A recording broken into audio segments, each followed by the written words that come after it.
CBSE class 10th और 12th के जिन बच्चों के कम मार्क्स आए हैं या जो बच्चे फेल हैं उन सब के लिए एक सबसे बड़ी खबर आ रही है। आपको बता दें, कंपार्टमेंट एग्जाम का जो शेड्यूल है वो आउट हो चुका है। आज हम आपको बताएंगे, अगर आप ये कंपार्टमेंट एग्जाम क्लियर कर लेते हैं तो आपका एक साल बर्बाद नहीं होगा। जी हाँ, आप सही सुन रहे हैं, जो बच्चे फेल हैं और अगर वो अब ये कंपार्टमेंट एग्जाम को क्लियर कर लेते हैं तो सीबीएसई ने कहा है कि वो रिक्वेस्ट करेंगे जितने भी कॉलेज है या जितनी भी यूनिवर्सिटी है, ताकि जो बच्चे इस साल कंपार्टमेंट एग्जाम को पास कर देंगे, क्लियर कर देंगे, उन्हें इसी साल कॉलेज में, यूनिवर्सिटी में एडमिशन मिल जाएगा। जी हां, सबसे बड़ी खबर सामने आ रही है। खबर यह है कि जो कंपार्टमेंट एग्जाम है उसका शेड्यूल आउट हो चुका है। तो सबसे पहले जानते हैं कि कंपार्टमेंट एग्जाम आपके कब से स्टार्ट है।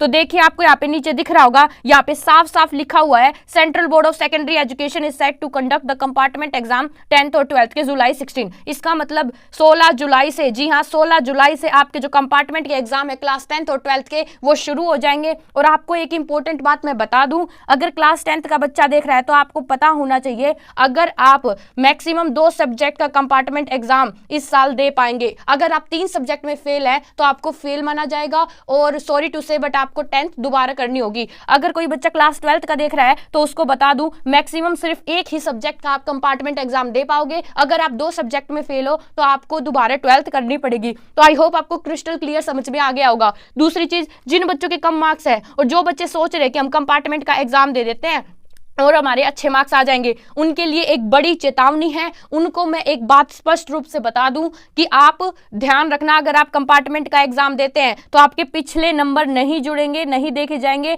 आपके जो नए नंबर होंगे वहीं आगे जाएंगे। मान लो आपके पिछले में आपके 50 नंबर आए थे, लेकिन इस बार आपके 45 नंबर आ गए, तो आपके 50 नंबर नहीं जुड़ेंगे, फिर आपके 45 नंबर जुड़ेंगे। मतलब अगर आप कंपार्टमेंट का एग्जाम देते हैं तो जो आपके नंबर आएंगे फिर वही आपका फाइनल होगा। तो आप देखना, अगर आपको ऐसा सच में लगता है कि मेरे बहुत ही कम मार्क्स हैं, जो कि ज्यादातर बच्चों के हैं, और मुझे मार्क्स ज्यादा चाहिए, तभी आप कंपार्टमेंट का एग्जाम का फॉर्म फिल करना। अगर आपके सही सही नंबर आए हुए हैं तो मैं आपको रिकमेंड नहीं करती कि आप कंपार्टमेंट एग्जाम का फॉर्म फिल करो, क्योंकि मान लो अगर आप कंपार्टमेंट एग्जाम देते हो और मान लो क्या हो जाए, आपके कम नंबर आ जाए, फिर आपके कम नंबर ही चढ़ेंगे। तो इस बात का तुम ध्यान रखना। तुम्हारी दीदी तुम्हें हमेशा सारी सटीक जानकारी और तुम्हें सारी बारीक से बारीक चीजें समझाती है, ताकि तुम्हारे साथ गलत ना हो सके। इसलिए इस वीडियो को लाइक कर सकते हो और इस चैनल को सब्सक्राइब कर सकते हो।